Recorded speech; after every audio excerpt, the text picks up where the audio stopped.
नमः विष्णुपादाय कृष्णप्रेष्ठाय भूतले श्रीमाते भक्तिवेदांत स्वामिनीति नामिने। नमस्ते सारस्वती देवे गौरवाणी प्रचारिणे निर्विशेष शून्यवादी पाश्चात्य देश तारिणे।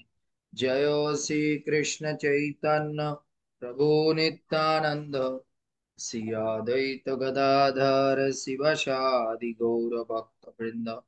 हरे हरे कृष्णा कृष्णा कृष्णा हरे हरे, हरे राम राम राम हरे हरे।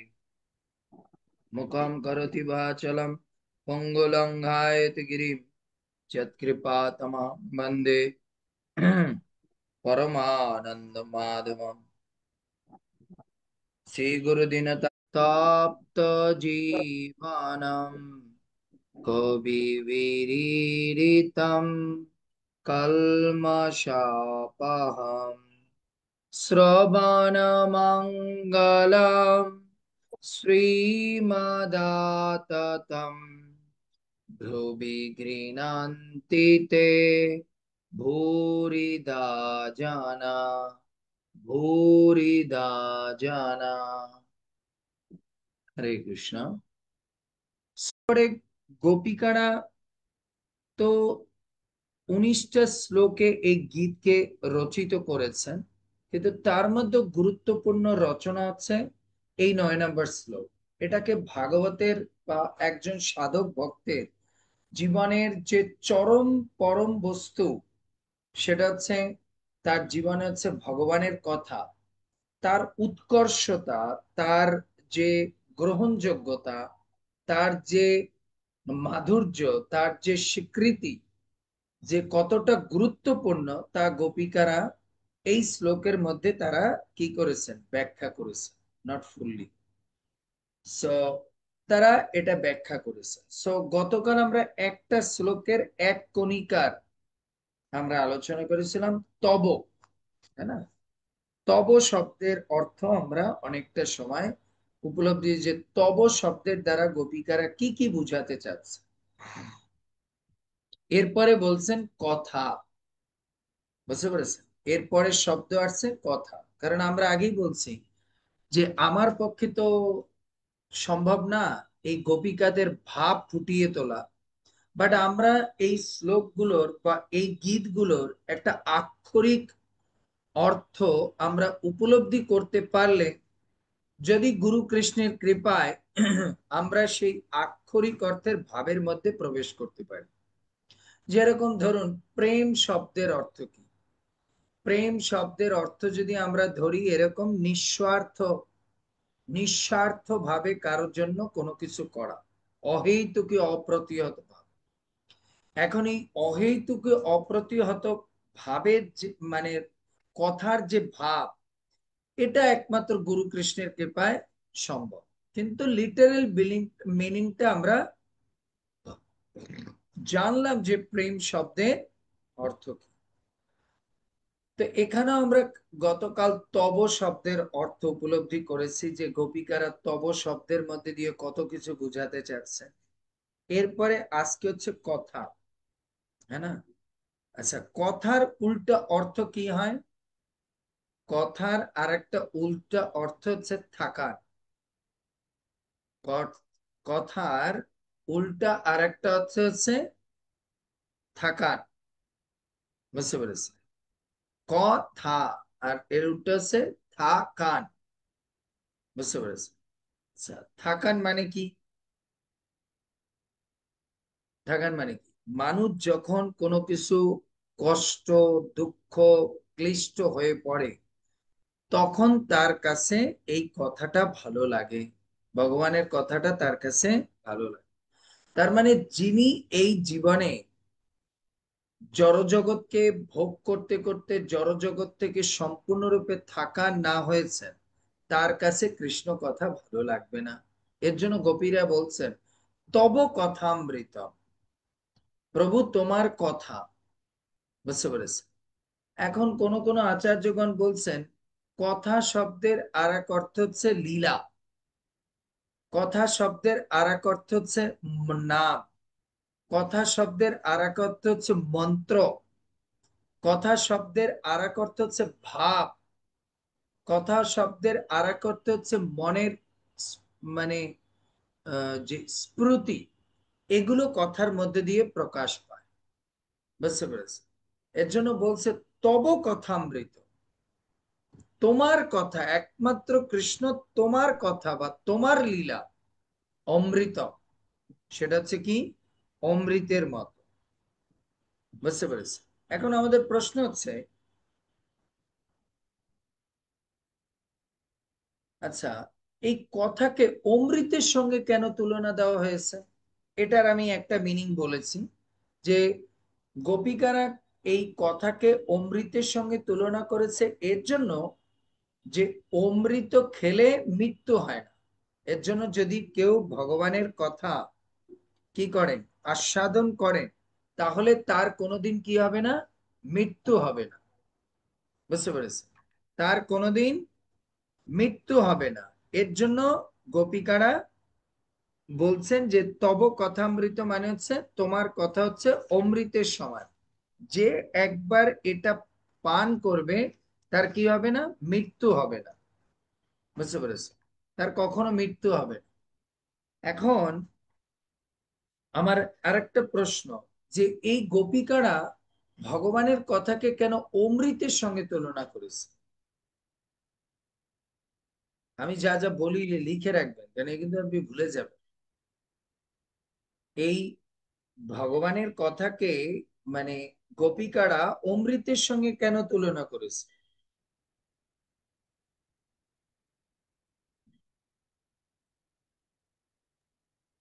হরে কৃষ্ণ ভগবানের প্রভু। কথাকে গোপিকারা অমৃতের সঙ্গে কেন তুলনা করেছে?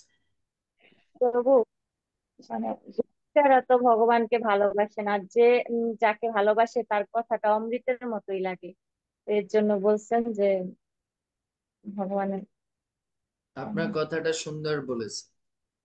যদি কেউ গরুর রচনা জিজ্ঞেস করে, রূপমোহিনী মাতাজি গরুর রচনা মানে বলতে আপনি কি বোঝেন, মানে গরুর রচনা বলেন তো। প্রভু গরু যা তাই তো গরু, এটার আবার রচনা কি বলবো? গরু যা তাই গরু, এটা হচ্ছে এক কথা উত্তর। So, এই যে কথাটা বলেছে ভালো করে বুঝুন। আমি প্রশ্ন করেছি গোপিকারা ভগবান কৃষ্ণের কথাকে কেন অমৃতের সঙ্গে তুলনা করেছে। প্রথম কারণ হচ্ছে লেখন, এগুলো সব মনে রাখতে হবে, সায়েন্স। অমৃত হচ্ছে কি লিকুইড জাতীয় পদার্থ, তরল পদার্থ। আর তরল পদার্থকে কি করে খেতে কি করে গ্রহণ করতে হয়? আমাদের বাঙালিদের মতো বলে না যে জল খেয়েছিস, জল কিন্তু খায় না। এটা একটা আমরা বাঙালিরা এই বলে, এর জন্য হিন্দুস্তানে আসলে তারা মজা করে দেয়, জল খাবি। তারা আমাদের এই ব্রজবাসীরা বাঙালিরা দেখলি বলে জল খাবো, তাই না? মানে ওরা আমাদের মানে বাঙালিদের জোকস করে। কারণ আমাদের হিন্দুস্তানিরা তো বলে পানি পিনা হে আর খানা খানা হে, পানি কো পিনা হে, পানি কো খাতে নেই, পানি কো পিতা হে। এর জন্য আমাদের মনে রাখবেন, এটা আমাদের এই অমৃতকে বাঙালিদের ভাষায় বুঝতে হবে না, কারণ বাঙালিরা অমৃতকেও বলবে কি খেতে হয়। বুঝতে পেরেছেন? অমৃত খায় না, অমৃত হচ্ছে পান করে। বুঝতে পেরেছেন? এজন্য বাঙালি ভাষা দিয়ে এটা বুঝতে হবে না, এটা আপনাকে হিন্দুস্তানি মানে হিন্দি ভাষা বা সংস্কৃত ভাষা দিয়ে বুঝতে হবে। এখন অমৃত হচ্ছে একটা লিকুইড বিষয়। বুঝতে পারছেন যে ভগবানের কথা হৃদয়কে শুনলে পরে কি হয়, দ্রবীভূত হয়ে যায়। দ্রবীভূত হলে সেটা কি হয়ে যায়, তরল হয়ে যায়, তাই না? আর যখন আপনার হৃদয়টা কৃষ্ণ কথা শুনতে শুনতে তরল হয়, এখন তরল বস্তু কি মানে চাবিয়ে খাওয়া যায় না, পান করে খেতে হয়? তরল বস্তু চাবিয়ে খেতে হয় না পান করে খেতে হয়? পান করে পান প্রভু। করে খেতে হয়। খেতে হয়, সিম্পল আনসার, পান করে খেতে হয়। সো গোপিকারা বলছে প্রভু তব কথামৃতম, তোমার কথা এতটা গুরুত্বপূর্ণ, এতটা অমৃতময়, যে প্রভু যদি আলু পটল সবজি খেতে হয় সেটাকে তিনটা কাজের মাধ্যমে খেতে হবে। এক হচ্ছে আলু পটল সবজি থাকলে হবে না, সেটাকে বানিয়ে মুখে দিয়ে চিবিয়ে গিলে তারপরে খেতে হবে। তার মানে চারটা প্রসেসিং এ আপনি একটা খাবার খেতে পারবেন। কিন্তু প্রভু তোমার কথা এতটাই অমৃতময়, যেটা বানাতে হবে না, চাবাতে হবে না, গিলতে হবে না, ডাইজেস্ট করতে হবে না, শুধু ঢক ঢক করে পান করতে হবে। তো এর জন্য প্রভু তোমার কথা এতটা সরল, এতটা সুলভ, এতটা অমৃতময়, যা কোনো কষ্ট নেই। এর জন্য গোপিকারা বলছে তব কথা অমৃত। এর জন্য এর জন্য অমৃত শব্দের একটা অর্থ হচ্ছে যেটা কোনো কষ্ট ছাড়া পান করা যায়। খাওয়া কষ্ট করে খেতে হয় কেন? সেটা মুখে দিতে হয়, একটু চাবাতে হয়, গিলতে হয়, তারপর আবার ওটা পেটে গেলে জল পান করতে হয় ডাইজেশন করার জন্য। তিন চারটা প্রসেস আছে। কিন্তু গোপিকারা বলছে প্রভু তোমার কথা এতটাই অমৃতময়, যা না চাবাতে হয়, না গিলতে হয়, না ডাইজেস্ট করতে হয়, শুধুমাত্র পান করলেই হয়। এর জন্য তোমার কথা হচ্ছে অমৃতময়। তোমার কথা হচ্ছে অমৃতময়। এর জন্য ভগবদ গীতায়, বুঝতে পেরেছেন, নবম অধ্যায় চতুর্থ নবম অধ্যায় 14 অধ্যায় বলেছে যে এর জন্য আমাদের যত পারা যায় কি করতে হয়। আমি যতগুলো শ্লোক বলবো এই 2-3 দিনের ক্লাসে, আপনার সব শ্লোকগুলো কোট করবে। ভাগবতে, ভাগবতের সবটা আমি কালেক্ট করতে পারিনি, যতটা করেছি মানে ইয়ে করছি। কিন্তু গীতায় যত জায়গায় এই শ্রবণের মাহাত্ম্য সম্পর্কে লিখেছে, সব শ্লোকগুলো আমি কোট করব। সের জন্য আপনারা লিখে রাখবেন, কোন জায়গায় যদি আপনি কখনো কথার গুরুত্ব কি, ভগবানের কথা, সব শ্লোক আমি প্রতিদিন যখন ক্লাস দেব তখন আমি ইয়ে করবো। এর জন্য আপনার নাম্বার গুলো লিখে রাখবেন। সো ভগবত গীতার নবম অধ্যায় 14 নম্বর শ্লোকে ভগবান বলেছে, সততম কৃত্যয়ন্ত মাম যতন্ত চ দৃঢ়ব্রতা নমস্যন্ত চ মাম ভক্তা নিত্য যুক্তা উপাসতে। ভগবান বলছেন দৃঢ়নিষ্ঠ এবং যত্নশীল হয়ে সর্বদা আমার মহিমা কীর্তন করে, আমাকে প্রণাম করে, এই সমস্ত মহাত্মারা সর্বদাই যুক্ত হয়ে ভক্তিপূর্বক আমার উপাসনা করে। এর জন্য গোপিকারা বলছেন তব কথামৃতম, প্রভু তোমার কথাটা এতটা অমৃতময় যে যারা মহাত্মা, তো আমরা যেরকম উপাসনার ক্ষেত্রে সবচেয়ে পবিত্র বস্তু ব্যবহার করি না, এই জগতে পবিত্র বস্তু হচ্ছে শঙ্খ, এই জগতে পবিত্র বস্তু হচ্ছে ফুল, সেই বস্তু দিয়ে প্রভু তোমার ভক্তরা তোমার পূজা করে। কিন্তু প্রভু তোমার কথাটা এতটা অমৃতময় এবং এতটা পবিত্র যে মহাত্মারা কি করে, তোমার আরাধনা করে তোমার কথার দ্বারা। এর জন্য কৃষ্ণ গীতায় বলছে দৃঢ়নিষ্ঠ এবং যত্নশীল হয়ে। এর জন্য আমাদের এই কথার মধ্যে ভগবান কৃষ্ণ বুঝাচ্ছেন যে ভগবানের কথা শুধু শুনলে হবে না, দুটো জিনিস লাগবে শোনার আগে। এক হচ্ছে দৃঢ়তার সহিত। দৃঢ়তাটা কি? যে আমি এই কথাটা শুনছি এর জন্য, আমি এই লেকচারটা শুনছি এর জন্য যে আমি এর মধ্যে থেকে আমার জীবনের সমস্যার সমাধান খুঁজে বের করব, এই দৃঢ়তা নিয়ে। আর একটা দৃঢ়তা মানে কি, আমি যখন এই ক্লাসটা শুনবো তখন মোবাইল ইউজ করব না। এটা হচ্ছে এখনকার জন্য। কৃষ্ণ থাকলে এখন এইটা লিখতো, মানে এখন যদি উনি ভগবত গীতা বলে তখন কৃষ্ণ প্রথম দেবে, প্রথম বলবে যে গীতা শ্রবণের সময় মোবাইল হাতে রাখা যাবে না। বুঝছো? তো এর জন্য ভগবানের কথা শুনতে হবে কি, দৃঢ় ব্রত হয়ে। দ্বিতীয় হচ্ছে, দ্বিতীয় আর একটা দৃঢ় নিষ্ঠ শব্দের আর এক হচ্ছে দৃঢ় ব্রত, মানে আপনি যখন কথা শ্রবণ করবেন তখন আমাদেরকে কি করতে হবে, ব্রত ধারণ করে কথা শুনতে হবে। সুখদেব গোস্বামী 7 দিন পরীক্ষিত মহারাজের কাছে যে কথা শুনেছে, 7 দিন কোনো খাওয়া দাওয়া কিছু করেছিল? বুঝতে পারেন কেন উনি কথার মধ্যে নিমজ্জিত হয়ে গেছে। এখন আপনি বলবেন প্রভু আপনি তো ক্লাস 10 সময় আপনি কিছু না কিছু পান করতে থাকেন, জল পান করেন বা দুধ। ভাই আমি তো পরীক্ষিত মহারাজ হতে পারিনি, বুঝতে পারছেন, ঘুম পেয়ে যায়, টায়ার্ড লেগে যায়, এর জন্য। বাট আমি এতটুকু অ্যাটলিস্ট এসছে ইয়ে করি যে ঘুম পাক আর যা পাক, যাতে আমি কথাটা শেষ করতে পারি রাত্রি 10টা বাজুক 11টা বাজুক, এর জন্য। এজন্য কৃষ্ণ আমাকে কনসিডারেশন করবে আশা করি, বুঝতে পারি। তো এর জন্য আমাদের কথা শ্রবণের সময় ব্রত ধারণ করে কথা শুনতে হবে। তার মানে আমি যখন কথা শ্রবণ করব, তখন আমি সংযমী হব, সংযমী হওয়ার চেষ্টা করবে। এখানে ব্রত শব্দের আরেকটা অর্থ হচ্ছে, আমরা যখন ভগবানের গোপিকারা বলছে যখন কথা শ্রবণ করতে হবে, যদি অমৃত পান করতে হয়, তো অমৃত পান করতে হলে কি করতে হবে? যেরকম দেখেন না, অনেকে আছে আমরা জানি, অনেক মায়েরা বা ইয়েরা আছে যজ্ঞ করে। তো যজ্ঞ করার দিন কি তারা আগে খায়? সকালবেলা উঠে খায়? পুরো যজ্ঞ হয়ে যায় তারপরে খাওয়া দাওয়া করে, না? কারণ ওই যজ্ঞ থেকে যে প্রসাদটা আসবে বা যজ্ঞ থেকে যে অমৃতটা আসবে, ওইটা পান করার জন্য উপবাস রেখে যজ্ঞ করতে হবে। এর জন্য আমাদের এই ভগবানের এই কথাকে বলা হয় স্বাধ্যায় যজ্ঞ। এর জন্য ভগবানের কথাকে কি করতে হবে? আমাদেরকে ব্রত ধারণ করে করতে হবে, শুনতে হবে।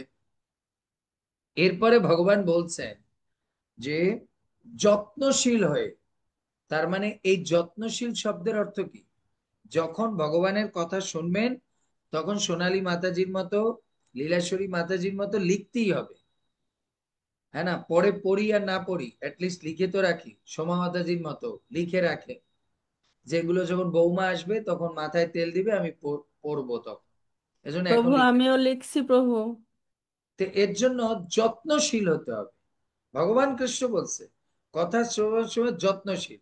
আর আমরা কথা শোনার সময় যত্নশীল কি বুঝি? স্নান করে তারপরে খাটের উপরে বসে পরিষ্কার বিছানার কাপড়ের উপর একটা পরিষ্কার সুন্দর চাদর গায়ের উপরে জড়িয়ে দিয়ে একটা সুন্দর খাবারের উপরে গীতাখানা রেখে, তারপর এগুলোকে যত্নশীল বলেন। এটা হচ্ছে বাহ্যিক কার্য। মূল যত্নশীল হচ্ছে, প্রভুপাদ বলেছেন যে যত্ন, ভগবানের কথা শ্রবণের সময় যত্নশীল কিরকম হতে হবে? আপনি কথাটাকে শুনবেন, যেটা বুঝছেন সেটা লিখবেন, এর মধ্যে আপনার কি উপলব্ধি হচ্ছে আপনি সেটা লিখবেন। এটাকে বলা হয় যত্নশীল, বুঝতে পেরেছেন? এটাকে বলা হয় যত্নশীল।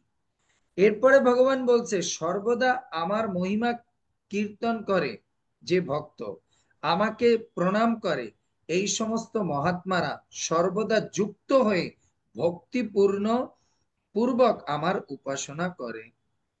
তারা ভক্তিপূর্বক, তার মানে যে ব্যক্তি ভগবানের কথা ছাড়া ভগবানের উপাসনা করে, সেটা ভক্তিপূর্বক উপাসনা হয় না। সেই উপাসনাটা কি রূপে হয়? শুধুমাত্র কিছু পাওয়ার জন্য, ভৌতিক কোনো বস্তু পাওয়ার জন্য।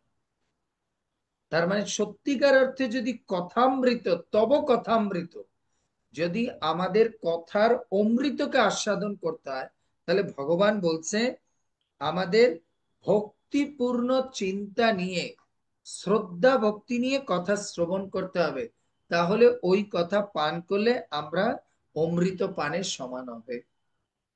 কারণ আমরা অনেক সময় বলি, প্রভু আমি তো ইসকনে 10 বছর ধরে কথা শুনতেছি, কই আমার তো কোনো রোগ ব্যাধি দুঃখ কষ্ট কিছুই যাচ্ছে না। যাবে কিভাবে?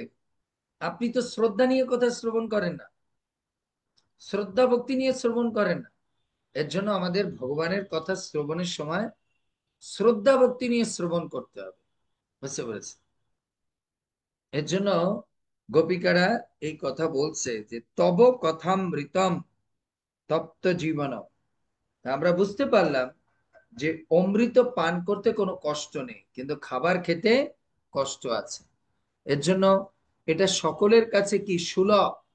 তাই যে কোনো ব্যক্তি, ভগবান কৃষ্ণ এই কলিযুগে যে দুটো পন্থা দিয়েছে, না টাকা লাগবে, না পয়সা লাগবে, না তপস্যা লাগবে, না কিচ্ছু লাগবে, শুধু আপনি বসে বসে শুনুন, আবার ফ্রি প্রসাদ পাবেন।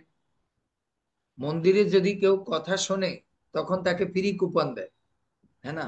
কিন্তু যে কথা শোনে না তাকে ফ্রি কুপন দেয় না। সানডে ফিস্ট হয় না? যদি আপনাদের কলকাতায় বাংলাদেশে এরকম নেই, কিন্তু ওয়েস্টার্ন কান্ট্রিতে বা অন্যান্য জায়গায়, এই আমাদের ইউপিতে অনেক জায়গা আছে, অনেক মন্দিরে সানডেতে ফিস্টের কুপন ফ্রি দেয়। যারা ওই ক্লাসটা দুপুরের সময় শুনবে তাদেরকে সবাইকে কুপন ফ্রি দেয়। আর যারা না শুনবে তারা কিনে খাও, কিনে খাও। বুঝতে পেরেছো? ব্যাঙ্গালোরে একটা মন্দিরে আছে প্রভু সকালে ক্লাস শুনলে প্রসাদ ফ্রি দেয়, হ্যাঁ, একটা কুপন দেয়। এরকম এরকম মন্দিরে সিস্টেম আছে, ইসকনের অনেক জায়গায় আছে। এর জন্য ভগবানের কথা, এই অমৃতময় কথা শুনতে কোনো না চাবাতে হয় না গিলতে হয়। বুঝতে পেরেছেন? তাই এটা হচ্ছে অত্যন্ত কি, মানে গুরুত্বপূর্ণ, মানে সহজ সরল একটা উপায়। এরপর কেউ প্রশ্ন করতে পারে, প্রভু অমৃত খেলে কি হয়? এটাকে কেন গোপিকারা বলছেন তব কথামৃত? কারণ অমৃত খেলে মানুষের মধ্যে একটা তো আমরা জানি, অমৃত পান করলে আমাদের মৃত্যু হয় না। আর অমৃত পান করলে আমাদের আরো জিনিস হয় না, আরো তিনটা জিনিস হয়। সেটা হচ্ছে কি, তুষ্টি, পুষ্টি আর সন্তুষ্টি। এর জন্য অমৃত পান করলে কি হবে? তুষ্টি হবে, পুষ্টি হবে, আর হচ্ছে সন্তুষ্টি হবে। এর জন্য কেউ যদি ভগবানের কথামৃত সঠিকভাবে পান করে তাহলে তার মধ্যে কি হবে? তুষ্টি হবে, পুষ্টি হবে এবং সন্তুষ্টি হবে। বুঝতে পেরেছে? এর জন্য ভগবান শ্রীকৃষ্ণ ভাগবতমের তৃতীয় স্কন্ধের 33 অধ্যায়ের 6 নম্বর শ্লোকে বলছে, কি বলছে? যৎ নামধেয় শ্রবণ অনুকীর্তনাৎ যৎ প্রহনাত যৎ স্মরণাত অপি কচ্ছিত স স অদ স স অদ অপি সদ্য শ্রবণায় কল্পতে কুত পুনতে ভগবান অনুদর্শনাৎ। অর্থাৎ ভাগবতমের তৃতীয় স্কন্ধে 33 অধ্যায়ের 6 নম্বর শ্লোক। অর্থাৎ ভগবান বলছে, যারা আমার নাম, আমার কথা শ্রবণ, অনুকীর্তন, প্রণাম এবং স্মরণ করে, হ্যাঁ না, তারা যদি চণ্ডালও হয়, জবন কুলভূত ব্যক্তিও যদি হয়, তৎক্ষণাৎ বৈদিক যজ্ঞের যত প্রকার অনুষ্ঠান আছে তা করার সে যোগ্য হয়ে ওঠে। এমন যে প্রভু তুমি, তোমার দর্শনের প্রভাবে কি না হয়।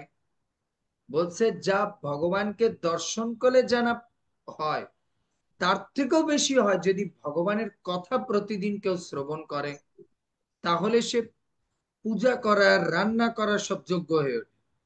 যা আমরা দর্শন করলে পর্যন্ত হয় না। ভগবান বলছে আমাকে দর্শন করলে যে ফল প্রাপ্ত না হয়, শুধু যদি আমার কথা শ্রবণ করে, অনুস্মরণ করে, স্মরণ করে, এই কথাকে মানসিকভাবে প্রণাম করে, স্মরণ করে, অন্যের কাছে প্রচার করে, তাহলে সে কি, চণ্ডাল কুলে যদিও জন্ম নেয়, তারপর যবন কুলে জন্ম নেয়, তারপরও সে বৈদিক যাগযজ্ঞ করার জন্য যোগ্য হয়ে ওঠে। কেন? সে তখন ভিতর থেকে পবিত্র হয়ে যায়।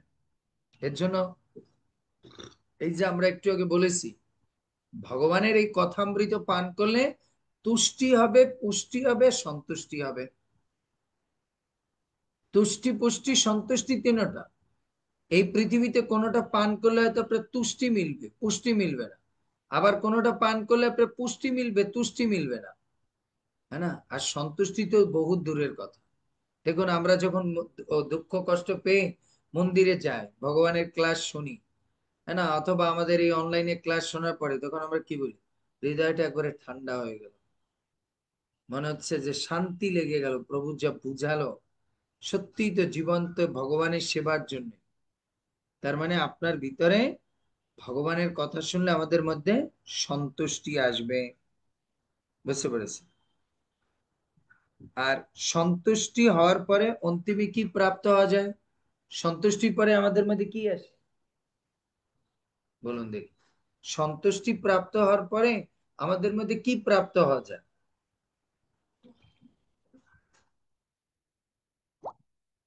সন্তুষ্টি প্রাপ্ত হওয়ার পরে আমাদের মধ্যে আনন্দ ফিল হয়। যতক্ষণে আপনি কখনো সন্তুষ্ট না হন, তখন আপনি আনন্দ ফিল করতে পারেন না। অনেকে বলেন, কি ব্যাপার মাতাজি, আপনি আনন্দ পাচ্ছেন না কেন? কি করে পাবো, আমার তো সন্তুষ্টিই নেই।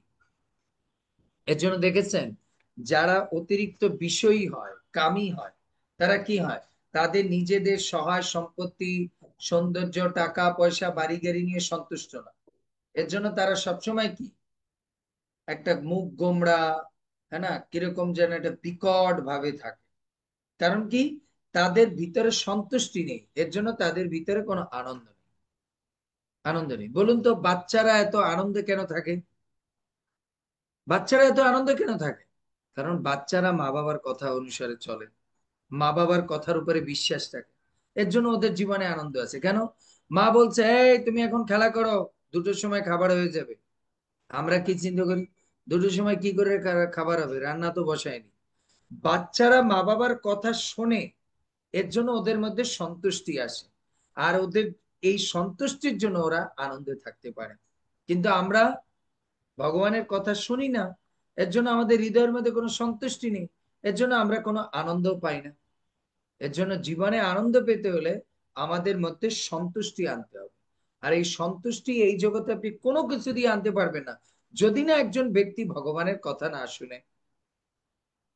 ভাগবত বলছে, এই জগতের মানুষের মধ্যে এত অসন্তুষ্টি, এত না পাওয়ার বেদনা, এত কিছু হওয়ার মূল কারণ কি? এর মূল কারণ হচ্ছে একটাই, সেটা হচ্ছে অসন্তুষ্টি। আমরা দেখেছি, পরীক্ষিত মহারাজ এক গ্লাস জলের জন্য তিনি কি করেছেন? এক গ্লাস জলের জন্য, এক গ্লাসও না, মানে এক কোষ জলের জন্য একজন সাধুর গলার উপরে সাপের মালা ঝুলাই দিয়েছে। আর সেই পরীক্ষিত মহারাজ 7 দিন 7 রাত তিনি সুখদেব গোস্বামীর কাছে বসে ভাগবত কথা শ্রবণ করছে, না জল পর্যন্ত পান করেনি, জল পর্যন্ত পান করেনি। আর যিনি কয়েক ঘন্টা যুদ্ধ করে বা বনের মধ্যে ঘোরাফেরা করে মানে অসন্তুষ্ট হয়ে গেছিল, আর তার জন্য তিনি মুনিকে, তার ছেলে অভিশাপ দিয়ে দিয়েছিল, অভিশাপ দিয়ে দিয়েছিল। এর জন্য আমাদের এটা বুঝতে হবে যে ভাগবত বলছে, যতক্ষণে একটা মানুষের মধ্যে ভগবানের কথার প্রতি রুচি না আসবে, ততক্ষণে তার মধ্যে সন্তুষ্টি আসবে না। আর যখন সন্তুষ্টি না আসবে, ততক্ষণে জীবের হৃদয়ের মধ্যে কোনো আনন্দ পাবে না। এর জন্য বাচ্চারা সবসময় আনন্দে থাকে কেন? কারণ কি, তারা মা বাবার কথা শুনে, বড়দের কথা শুনে চলে। এর জন্য তাদের মধ্যে সন্তুষ্টি, যাক মা বলছে এটা দেয়নি, যাক এটা বলছে পরে দেবে, বাস, সন্তুষ্টি। আর তার জন্য তারা খুব আনন্দে থাকে। কিন্তু আমরা বড়রা এত, দেখুন, এত বুদ্ধি, এত জ্ঞান, এত কিছু, কিন্তু তারপরও আমাদের মধ্যে সন্তুষ্টি আসে না। কারণ কি? কারণ আমরা ভগবানের কথা শ্রবণ করি না, বরিষ্ঠদের কথা শ্রবণ করি না। এর জন্য আহ আপনার কি করেছে, ভাগবতমের আপনার প্রথম স্কন্ধের 8ম অধ্যায়ের 8 নম্বর শ্লোকে বলছে, ভাগবতমের প্রথম স্কন্ধের 8ম অধ্যায়ের 8 নম্বর শ্লোকে বলছে কি, শ্রীণন্তি গায়ন্তি গৃণন্তি ভীষক্ষ্ণ শরণন্তি নন্দিত তবে হি তম জনা ত এব পশ্যন্তি চিরেণ তাবকম ভব প্রবাহ পরমম পদাম্বুজম।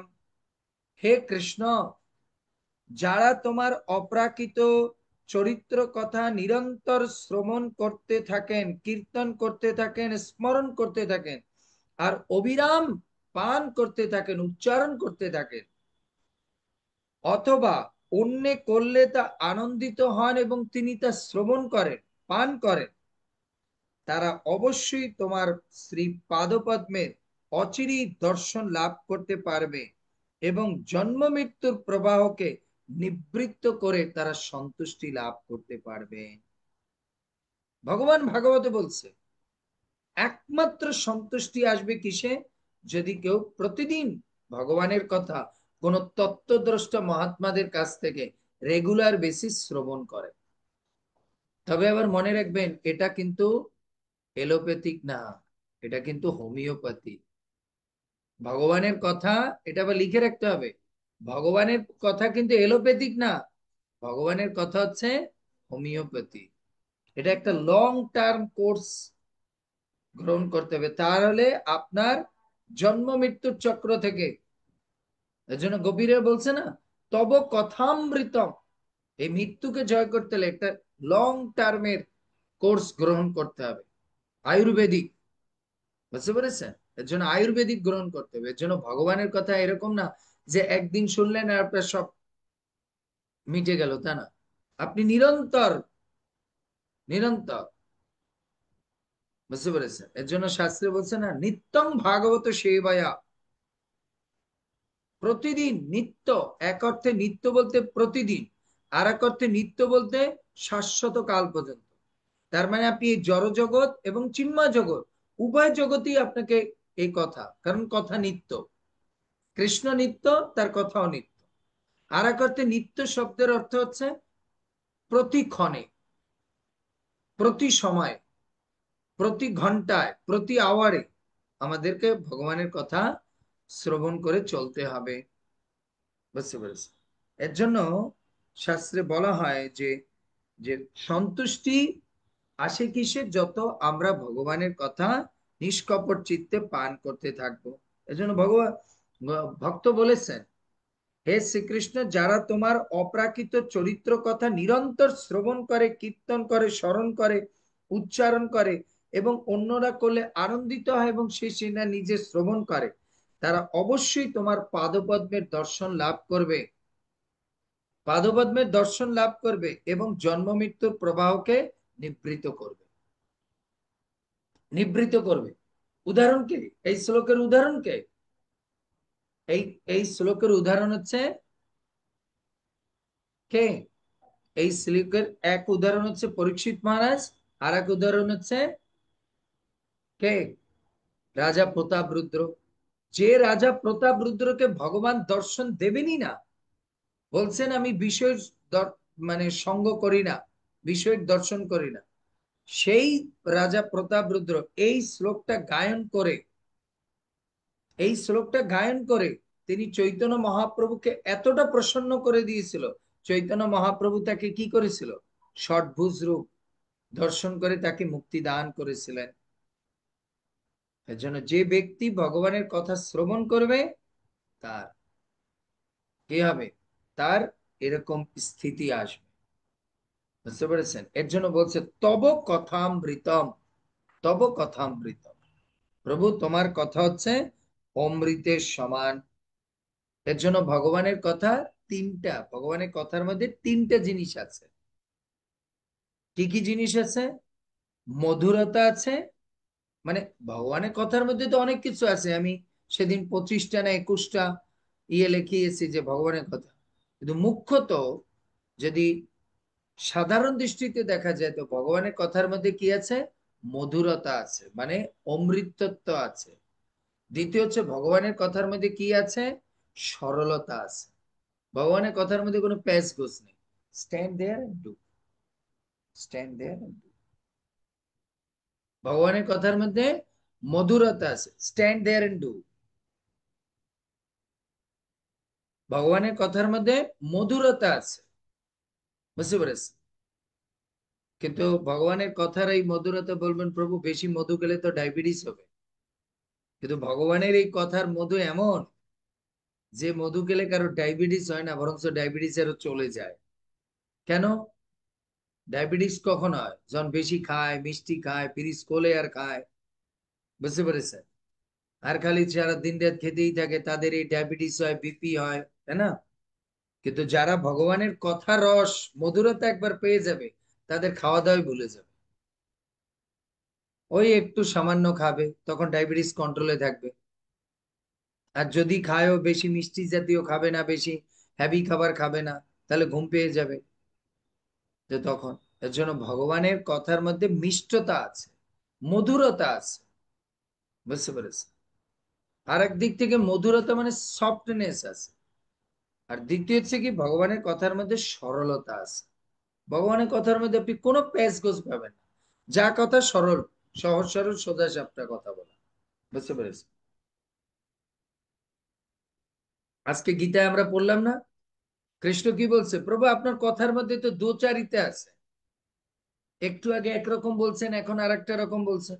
কৃষ্ণ বলছে আমি তো সহজ সরলই বলছি, তুমি বলো যে তুমি বোঝোনি, এর জন্য তুমি বলছো এটা কি, এটা মানে খারাপ বলেছি। আমি যা বলেছি সব ঠিকই বলেছি। বুঝতে পারছি। আর একটা কি, ভগবানের কথার মধ্যে আস্বাদনীয়তা আছে। এজন্য ভগবানের কথাকে কি করতে হয়, আস্বাদন করতে হয়। অমৃতকে কি করে, খায় না আস্বাদন করে? হ্যাঁ, ভগবান অমৃত কি খায় না আস্বাদন করে? আস্বাদন এবার বলুন, আস্বাদন করতে হলে সেই জিনিসটা কি আপনি মানে ঢকঢক করে খেয়ে ফেলবেন, না ধীরে ধীরে খেতে হবে এবং বুঝে বুঝে খেতে হবে। আস্বাদনের অর্থ কি? আস্বাদন শব্দের অর্থ হচ্ছে যে জিনিসটা করতে বা খেতে বা গ্রহণ করতে ধীরে ধীরে উপলব্ধি করে করে, জেনে শুনে তারপর, জেনে শুনে তারপর।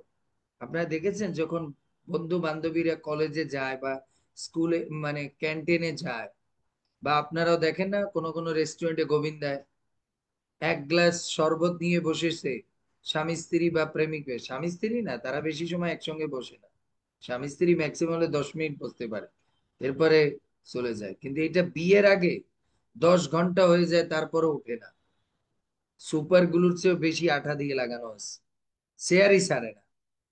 আর বিয়ের পরে তখন স্বামী স্ত্রী বলে কি ব্যাপার, দুজনে 5 মিনিটের উপরে বসতে, এই আমার অফিস আছে, ও বলে এই আমার রান্না আছে, এই বাচ্চা আনতে হইবে, ও বলে এই আমার ফোন আসবে এখন ইমার্জেন্সি।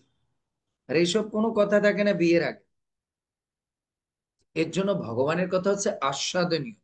তা কোন জিনিস আস্বাদন করতে হলে প্রথম কি দরকার?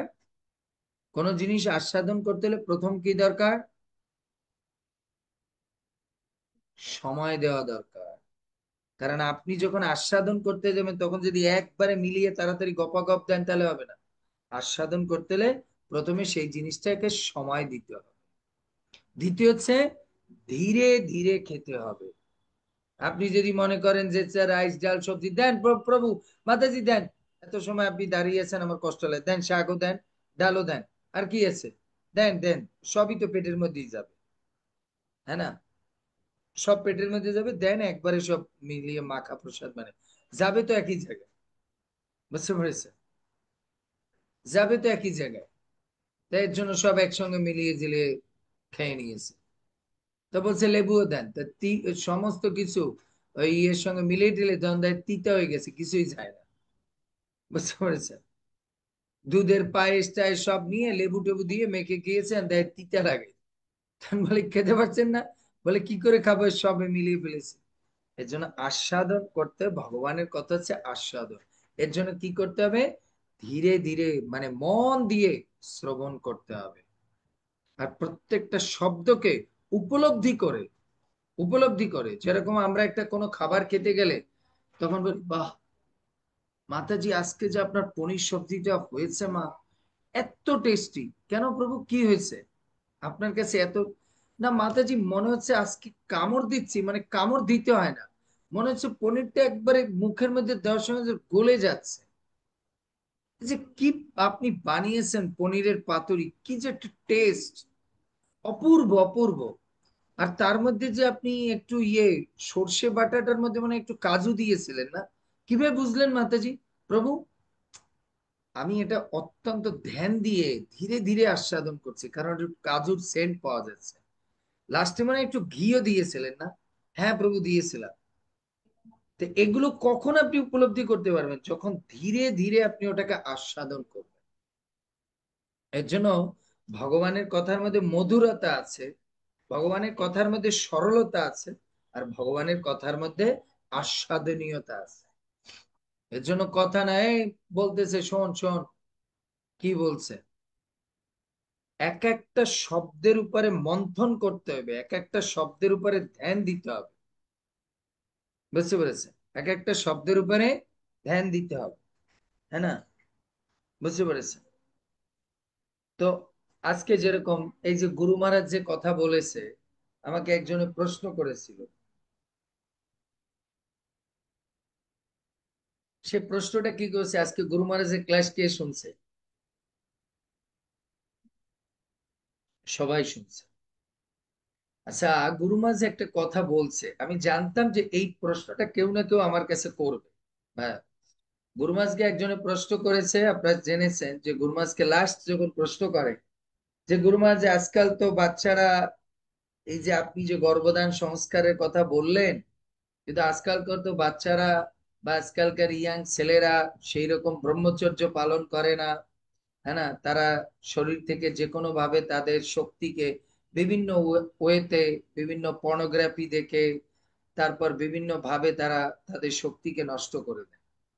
সো প্রভুপাদ, গুরু মহারাজ একটা প্রভুপাদের উদাহরণ দিয়েছিল, যে প্রভুপাদ এরকম একজন গৃহস্থের বাড়িতে গিয়েছে, হ্যাঁ না, সে গিয়েছে, পরে তার স্বামী বউ থাকতেও তিনি আরেকজনের কাছে যায়। সো প্রভুপাদ বলছে, সেই ব্যক্তি বলছে, আমি তো আমার স্ত্রীর দ্বারা সন্তুষ্ট না, হ্যাঁ না, কারণ সে আমাকে একটাই বাচ্চা দিয়েছে আর দিতে চায় না, কিন্তু আমার মনের মধ্যে তো আরো বাচ্চা এবং আরো কামনা আছে, হ্যাঁ না। সো আমার সম্ভোগ করতে ভালো লাগে। সো প্রভুপাদ বলছে, তবু তুমি প্রস্টিটিউটের কাছে না যেয়ে, বাইরে না যেয়ে তুমি তোমার স্ত্রীর সঙ্গ করো, এটা তবু বৈধ। সো একজনে প্রশ্ন করছে, তাহলে প্রভু, তাহলে নিজের স্ত্রীর সঙ্গে যদি আমরা কি বলে, মানে বিবাহ, মানে কি বলে, যে শাস্ত্রে বলছে সংযমী হয়ে সঙ্গ করতে বা কৃষ্ণ সন্তানের জন্য সঙ্গ করতে, কিন্তু আজকে গুরু মহারাজের কথাতে বুঝতে পারলাম, যদি আমরা চাই তাহলে আমরা এগুলোকে মানে সংযম বিহীনও করতে পারি, তাই এটা অপরাধ না।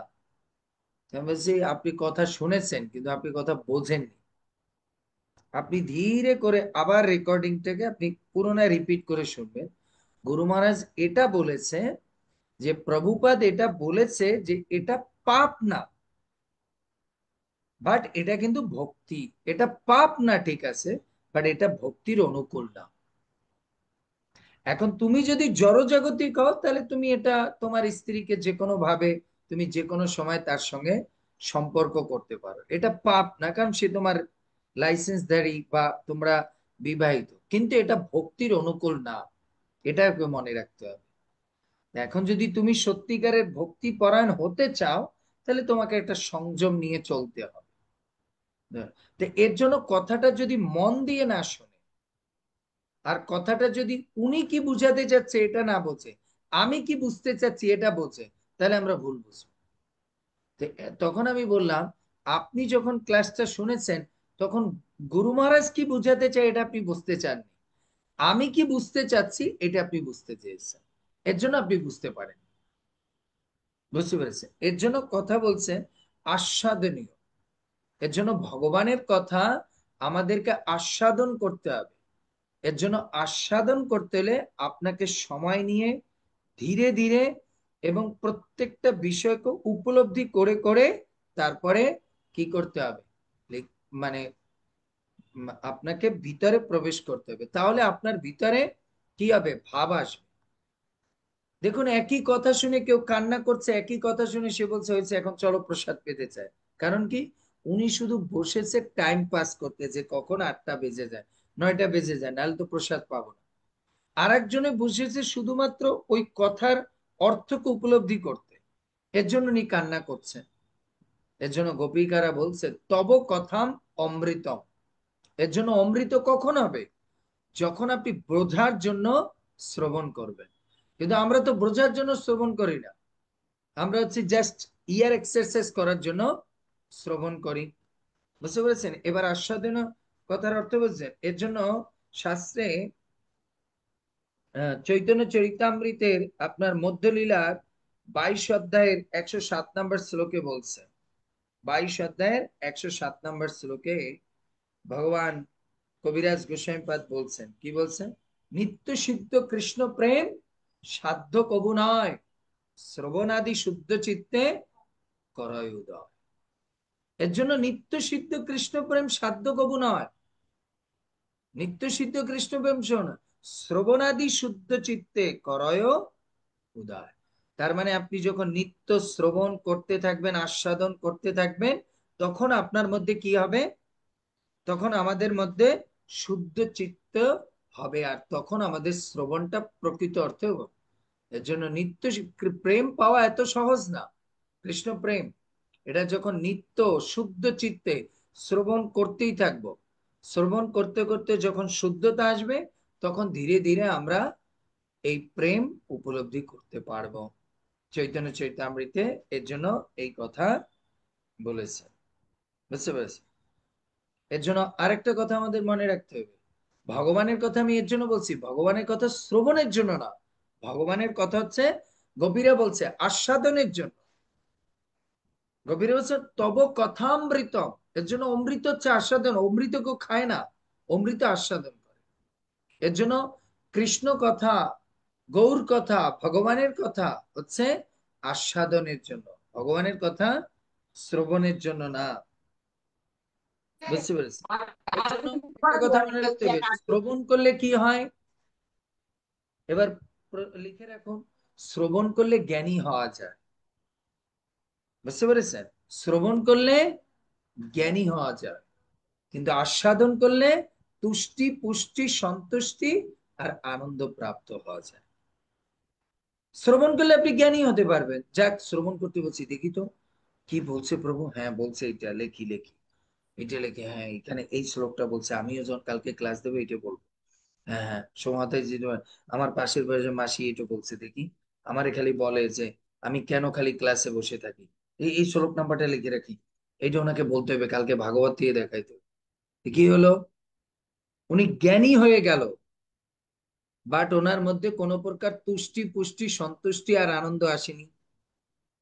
এর জন্য শুধু শ্রবণ করলে আপনি জ্ঞানী হতে পারবেন, কিন্তু যখন আপনি ভগবানের কথাকে আমরা যখন আস্বাদন করব, তখন আমরা তুষ্টি, পুষ্টি, সন্তুষ্টি আর আনন্দ লাভ করতে পারবো, অন্তিমে আনন্দ লাভ করতে পারবো।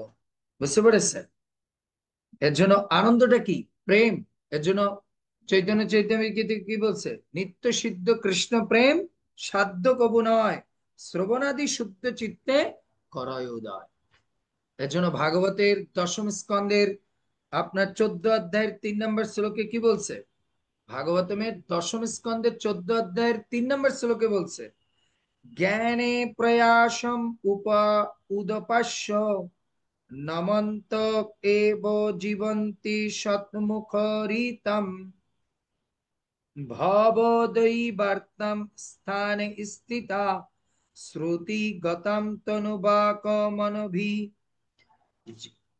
যে প্রয়াস অজিত জিত অপি অসিতৈ ত্রিলোক ত্রিলোকম। অর্থাৎ ভগবান বলছে, যারা তাদের সামাজিক পদে স্থিত হয়েও মনোধর্মী জল্পনা কল্পনামূলক জ্ঞানকে দূরে নিক্ষেপ করে দেহ, মন ও বাক্য দিয়ে শ্রদ্ধা সহকারে আমার এই লীলা কথা শ্রবণ করে, এবং আপনিও আপনারা শুদ্ধ ভক্তদের মুখশ্রিত হরিকথা শ্রবণ করে জীবন ধারণ করে, তারা নিঃসন্দেহে হে কৃষ্ণ আপনাকে জয় করে। যদিও ত্রিলোকের কোনো ব্যক্তির কোনো উপায়ে আপনাকে জয় করতে পারে না, কিন্তু যদি সে আপনার কথা নিরন্তর একনিষ্ঠ চিত্তে শুদ্ধ ভক্তদের মুখ থেকে শ্রবণ করে, তাহলেই আপনাকে জয় করা সম্ভব। ভাগবতের কথা, ভাগবতের কথা। এর জন্য বলছে, যারা তাদের সামাজিক পদে স্থিত হয়ে মনোধর্মী জল্পনা কল্পনামূলক কথা শোনে, তাতে তারা জ্ঞানী হতে পারবে, কিন্তু তারা তাতে কি হতে পারবে না, ভগবানকে অর্জন করতে পারবে না। ভগবানকে অর্জন করতে গেলে কি হবে, তুষ্টি, পুষ্টি, সন্তুষ্টি আর আনন্দ। যখন আপনি ভগবানের কথার মধ্যে দিয়ে তুষ্টি, পুষ্টি, সন্তুষ্টি আর আনন্দ লাভ করবেন, তারপরে অন্তিমে কৃষ্ণকে প্রাপ্ত হবে। কেন? কৃষ্ণ হচ্ছে আনন্দময় পুরুষ, সচ্চিদ আনন্দময় পুরুষ হচ্ছে ভগবান। বুঝতে পারছেন? এর জন্য ভাগবতে বলছে যে আমাদের ভগবানের কথা শুনতে হবে কি দিয়ে, লীলা কথা, দেহ, মন, বাক্য দিয়ে শ্রদ্ধা সহকারে। আপনার দেহ আছে, মন আছে, বাক্য আছে, কিন্তু শ্রদ্ধা নেই, হবে না, হবে না। এর জন্য একটু আগে গীতায় কৃষ্ণ বলছে না অর্জুনকে, তুমি আমার কথা কি করে বুঝবে? তুমি তো শ্রদ্ধা সহকারে কথা শোনোনি, তুমি তো আমার কথা কাট করার জন্য কথা শুনেছো, আমার কথার মধ্যে দোষ ধরার জন্য কথা শুনেছো। এর জন্য তুমি আমার কথার মধ্যে দিয়ে কিছুই পাওনি। এর জন্য ভগবানের কথা আমাদের দেহ, মন, বাক্য দিয়ে এবং তার সঙ্গে বিশেষ মশলা দিতে হবে, সেটা হচ্ছে শ্রদ্ধা। তাহলে ফ্লেভার আসবে। আপনি মশলা বলতে পারেন বা ঘি বলতে পারেন, এর জন্য খাবারের ফ্লেভারটা কি করে আসবে প্রসাদের? সেটা হচ্ছে ঘি। আর এই ঘিটা হচ্ছে শ্রদ্ধা সহকারে। যখন লীলা কথা কেউ শ্রবণ করে, আপনি এবং আপনার সেটা আবার কি করতে হবে? শ্রদ্ধা কোন শুদ্ধ ভক্তের মুখ থেকে শ্রবণ করবেন, তখন নিঃসন্দেহে আমরা কৃষ্ণকে জয় করে ফেলতে পারবো। এর জন্য গোপীরা বলছে তব কথামৃতম প্রভু, তব কথামৃতম। এসব কিন্তু আলোচনা আছে একটা শব্দের উপর, অমৃত। অমৃত শব্দের ব্যাখ্যা করতেছি কিন্তু আজকে। অমৃত প্রভু, আপনার কথার মধ্যে অমৃত। তো অমৃত কখন আসবে? ওরকম যখন তত্ত্বদ্রষ্টা শুদ্ধ ভক্তের মুখ থেকে হরি কথা শুনবো, ছিল প্রভুপাদের মতো শুদ্ধ ভক্তের, তখন আমরা অমৃত পাবো। আমার মতো গাধার কথা শুনলে হবে? তার বললেন প্রভু তাহলে আমরা আর কালকে থেকে আসবো না।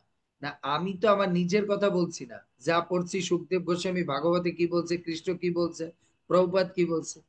এজন্য তো আমি বলিনি দেখুন আমি মনে করছি এইভাবে, আমি মনে করছি, ও পাবে না, ভাগবতে কি বলছে শাস্ত্রে। এর জন্য ভগবানের কথা এতটা গুরুত্বপূর্ণ যে কৃষ্ণকে পর্যন্ত জয় করে ফেলতে পারে।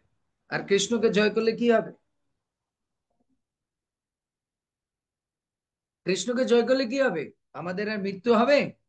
এর জন্য গোপীরা বলছে তব কথামৃতম, তব কথামৃতম প্রভু, তোমার কথা যদি কেউ পান করে তাহলে তার আর মৃত্যু হবে না। কেন? তোমার কথার দ্বারা তোমাকে প্রাপ্ত হওয়া যায়,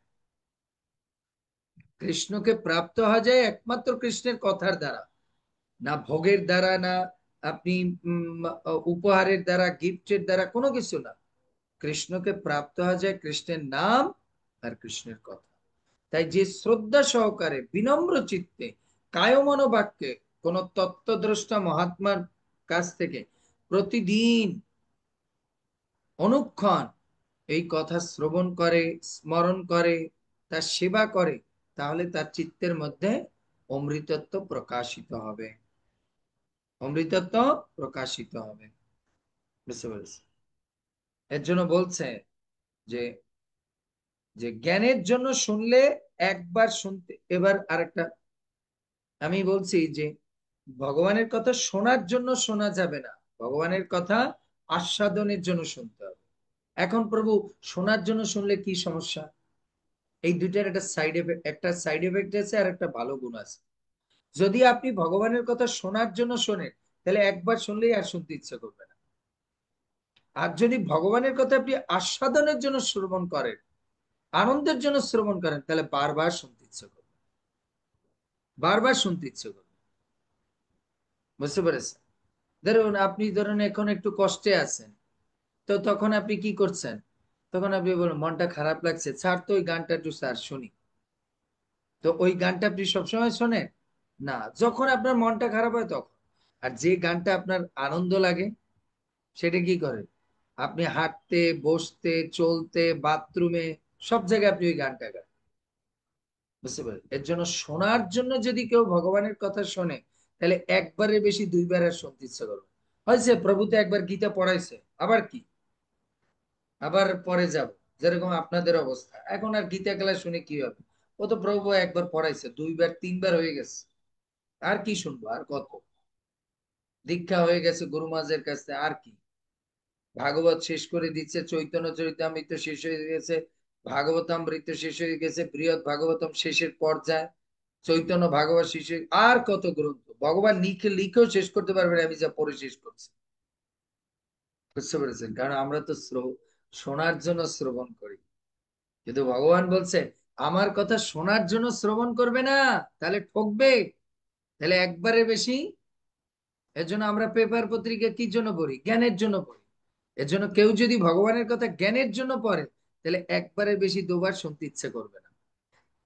এর জন্য আমরা পেপার কয়বার পড়ি?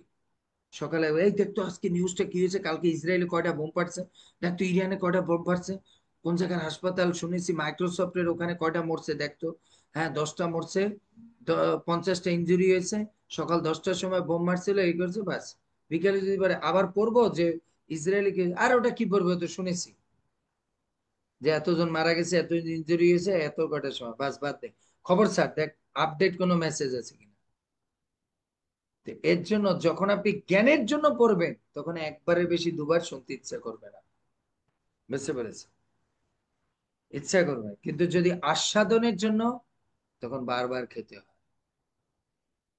যখন বলেন সর্বশ্বরী মাতাজির রান্নাটা খুব ভালো হয়েছে, প্রভু মাতাজি আজকে যা পনির সবজিতে এত আস্বাদনীয় হয়েছে, আর একটু দেবো নাকি মাতাজি, দেন আর একটু দেন।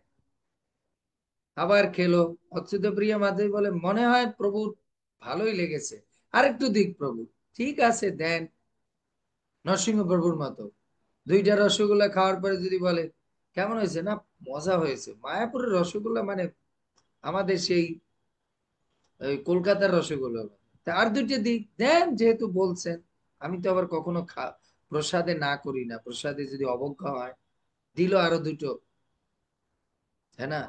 সর্বেশ্বরী মাতাজি বললো না না, প্রভুর যে সাইজ এতে কি 2-4টা হয়, আরো 4টা দেন, প্রসাদ তো দেন বলছেন যেহেতু। এর জন্য আস্বাদন পেলে কি হয়, বারবার বারবার নিতে ইচ্ছে করে, বারবার শুনতে ইচ্ছে করে, তাই না? খাবার যেরকম আস্বাদিনী হলে বারবার নিতে ইচ্ছে করে, বারবার খেতে ইচ্ছে করে, বুঝতে পেরেছি? কিন্তু ওখানে তো আবার বারবার নিলে পরে ডাইজেশনের সমস্যা হতে পারে, কিন্তু কৃষ্ণ কথা এরকম, আপনি বারবার শ্রবণ করবেন, তারপরও মনে হবে নতুন। এর জন্য আপনারা বলেন না, প্রভু যতবারই আপনি গীতা শুরু করেন মনে হয় যে এবার আবার নতুন কিছু শুনছি। এটা হচ্ছে চিন্ময় কথা। এর জন্য আমাদের ভগবানের কথা জ্ঞানের জন্য আস্বাদন করা যাবে না। এর জন্য গোপীরা কি বলছে, তব কথামৃতম জ্ঞানাশ্রিতম না, তব কথামৃতম তপ্ত জীবনম। এর জন্য গোপীরা বলছে প্রভু আমরা তোমার কথা জ্ঞানের জন্য অর্জন করতে চাচ্ছি না, তোমার কথা অমৃতের জন্য পান করতে চাচ্ছি, অমৃত। এর জন্য যখন আমরা জ্ঞানের দৃষ্টিকোণ থেকে ভগবানের কথা শুনবো, তখন আমাদের মধ্যে কোনো প্রকার তুষ্টি পুষ্টি সন্তুষ্টি আনন্দ কিছুই আসবে না। আমাদেরকে ভগবানের কথা আস্বাদনের জন্য শুনতে হবে। আর আস্বাদন মানে কি, আহ কি যে বলছে প্রভু, আহ আহ, এরকম আবার বলে না, আহা। অনেকে বলে যেহেতু প্রভু বলছে আস্বাদনের জন্য, তাহলে সর্বেশ্বরী মাতা কি বলে রাশেশ্বরী, আহ আহ কি যে টেস্ট প্রভু, আহ আরেকটু দেন প্রভু মিষ্টি, আরেকটু দেন, আহ রাধারানী জি কি করছে, আহ কৃষ্ণ জি।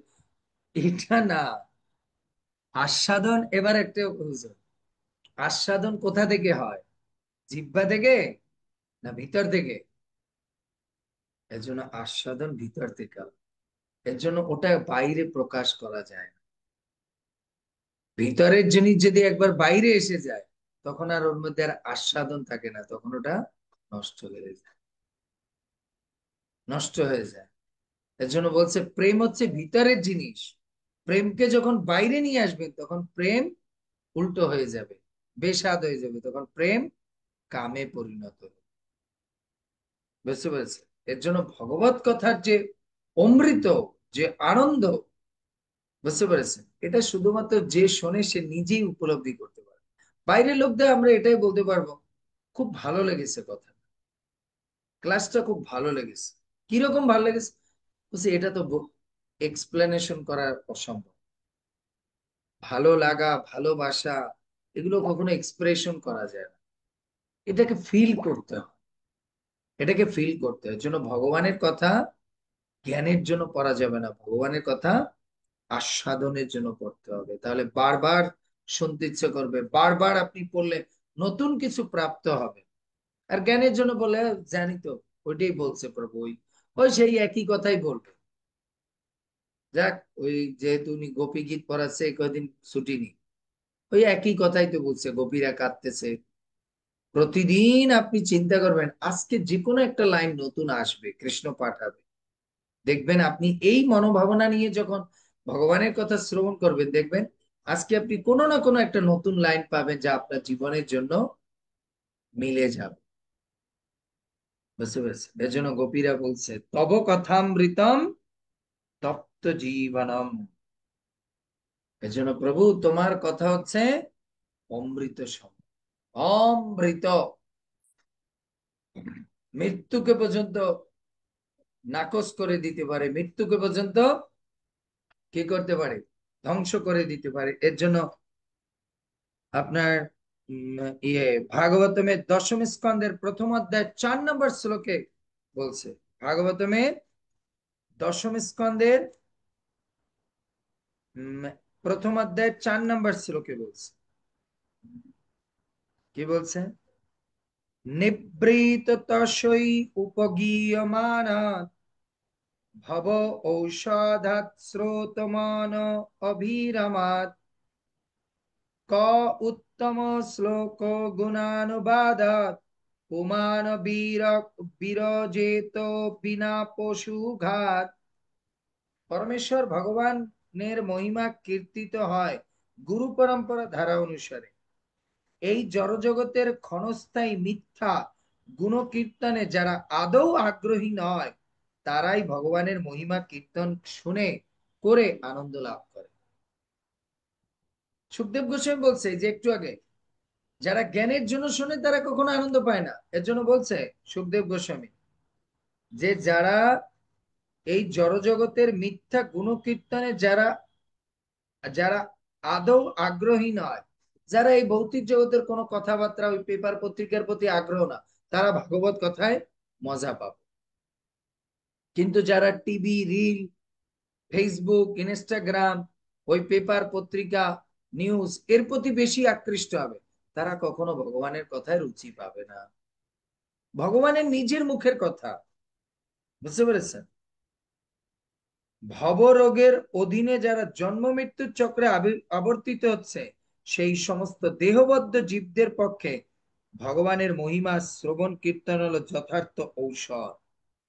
তার মানে যারা এই জগতের রোগ ব্যাধি জন্ম মৃত্যুর কষ্টে দুঃখ কষ্ট পাচ্ছেন, ভাগবত বলেছে যারা জন্ম মৃত্যুর চক্রে বারবার আবর্তিত হচ্ছে, এই রোগে যারা ভুগতেছে, তাদের রোগ নিবারণের একমাত্র উপায় হচ্ছে নিত্যং ভাগবত সেবায়া। প্রতিদিন ভগবানের কথা শুনতে হবে। আমার কথা না, দেখুন এই শ্লোকের অনুবাদে কত সুন্দর লিখেছে। এর জন্য ভবরোগের অধীনে যারা জন্ম মৃত্যুর চক্রে আবর্তিত হচ্ছে, সেই সমস্ত দেহবদ্ধ জীবদের পক্ষে ভগবানের মহিমা শ্রবণ কীর্তন হলো যথার্থ ঔষধ। এই জন্ম মৃত্যুর চক্র থেকে মুক্ত হতে হলে, রোগ ব্যাধি থেকে মুক্ত হতে হলে, তাহলে সবচেয়ে বড় ঔষধ হচ্ছে ভগবানের কথা। তাই পশুঘাতক বা আত্মঘাতী ছাড়া ভগবত কথা শ্রবণ কীর্তনে বা কেই বা বিরত হবে। তার মানে যারা পশু ঘাতক, যারা পশুকে খায়, পশুকে কাটে, তারা ভগবানের কথা শুনতে পছন্দ করে না। এর জন্য আমাদের কি বলা হয়, যারা ভাগবত তত্ত্ব শুনতে হবে তাদেরকে ভাগবতে কি বলছে, নিমৎসরণ সততম। সুখদেব গোস্বামী ভাগবত তত্ত্ব বলতে গিয়ে প্রথম বলছে এই কথা কাদের জন্য, নিমৎসর, যাদের মধ্যে কোনো মাৎসর্য নেই, হিংসা বিদ্বেষ নেই। তো মানুষ হিংসার প্রতি মানে বশবর্তী হয়ে তো হত্যাযজ্ঞ চালায়। বুঝতে পেরেছে? এর জন্য যারা পশু ঘাতক এবং আত্মঘাতী, এখানে আত্মঘাতী মানে কি, এখানে আত্মঘাতী মানে হচ্ছে যিনি তার হৃদয় দিয়ে, তার জীবন দিয়ে কৃষ্ণকে উপলব্ধি করার চেষ্টা না করে, শুধুমাত্র ইন্দ্রিয় তৃপ্তি ভোগ করার চেষ্টা করে, তাদেরকে বলা হয় আত্মঘাতী। মনুষ্য জন্ম পাইয়া রাধা কৃষ্ণ না ভজিয়া জানিয়া শুনিয়া খাইন বিষ। তাহলে একে কি বলা হয়, জানিয়া শুনিয়া খাইন বিষ মানে কি, বিষ খেলে মানুষ কি বলে, এ আত্মঘাতী, মানে আত্মহত্যা করেছে। বুঝতে পেরেছে? এর জন্য যারা পশু ঘাতক বা পশু খাদক বা পশু ঘাতক বা যারা হচ্ছে আত্মঘাতী, তাদের কখনো ভগবানের কথায় রুচি আসবে না, রুচি আসবে না। এর জন্য আমাদেরকে ভগবানের কথা শুনতে হলে আহার বিহারকেও সংযম করতে হবে। তাহলে ভগবানের কৃপায় আমরা ভগবানকে জানতে পারবো বা উপলব্ধি করতে পারবো। তাই গোপীগণ বলছেন তব কথামৃতম। প্রভু তোমার কথা হচ্ছে অমৃত, অমৃত যা পান করলে জন্ম মৃত্যুর চক্র থেকে মুক্ত হয়ে, হ্যাঁ না, এই ঔষধ একমাত্র গ্রহণ করতে হবে। সো হরে কৃষ্ণ হরে কৃষ্ণ, কৃষ্ণ কৃষ্ণ হরে হরে, হরে রাম রাম রাম হরে হরে। শিল প্রভুপাদ কি জয়, শ্রবণকারী ভক্তবৃন্দ কি জয়, নিতাই গৌর সীতানাথ প্রেমানন্দে হরি হরি বল। বুঝতে পেরেছি? So, আজকে শুধু কথামৃতম শব্দের ব্যাখ্যা হয়েছে, কালকে দেখি তপ্ত জীবন সম্পর্কে আলোচনা হবে। কেন গোপীরা বলছে প্রভু তব কথামৃতম তপ্ত জীবনম, এই তপ্ত জীবন শব্দের মধ্যে গোপিকারা কি কি বুঝাতে চেয়েছে, কি কি অনুভাবনা আমাদের মধ্যে দিতে চেয়েছে? বোঝা যাচ্ছে?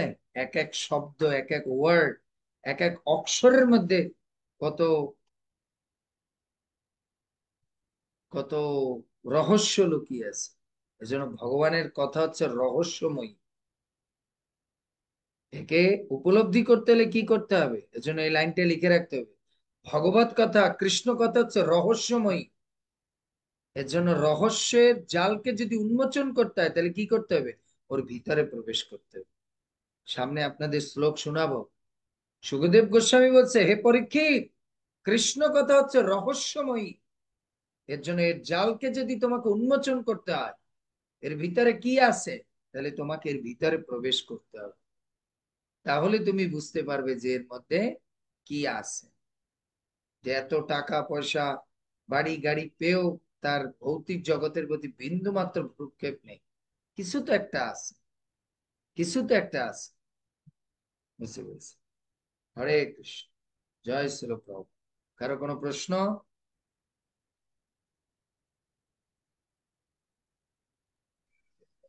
কৃষ্ণ প্রভু হ্যাঁ, প্রশ্ন বলেন। করে দিয়ে শেষ নাই, এত সুন্দর করে বুঝান যে পরে শেষ পর্যন্ত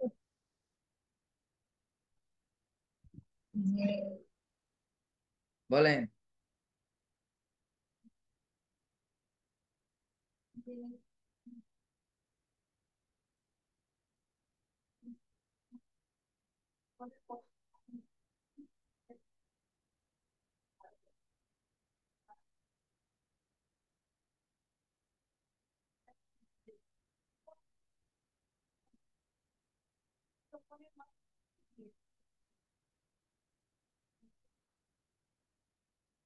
ইয়েস, লীলাশ্বরী মাতাজি বলছে, প্রভু আমাদের তো প্রথমে আস্বাদন আসে না, তো শ্রবণের মেন্টালিটি নিয়ে বসলে কি একদিন আস্বাদন আসবে? অবশ্যই।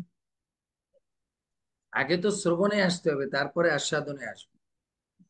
আচ্ছা, আমি যদি খাবারের চাটাইতে না বসি, তাহলে আমি সর্বেশ্বরী মাতাজির হাতের রান্না যে এত সমিষ্ট, এত অমৃত, বা অচ্যুত প্রিয়া মাতাজির হাতের, রাশেশ্বরী মাতাজির হাতের রান্না, আমি যদি মানে চাটাইতে না বসি, প্লেটের সামনে না বসি, তাহলে তো হবেই না, আমি তো আস্বাদনই করতে পারি। এর জন্য শ্রবণে বসুন, আর মেন্টালিটি নিন যে আমি আস্বাদন করার জন্য বসছি। তাহলে শ্রবণ করতে করতে আস্বাদন এসে যাবে, আস্বাদন এসে যাবে। বোঝা গেল? এজন্য লিখতেছেন তো এগুলো।